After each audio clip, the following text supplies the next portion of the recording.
గతమంతా చేదుగా మిగిలినే కలిగిన చేదంతా తొలగునే ఇకపైనే నిజముగా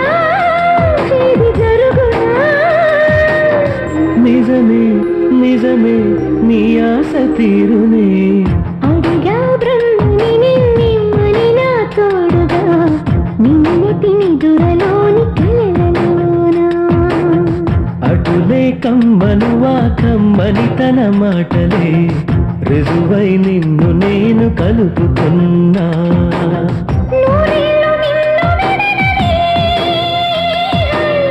ఈ నేను కలగని. కలలో బ్రహ్మ పలుకునే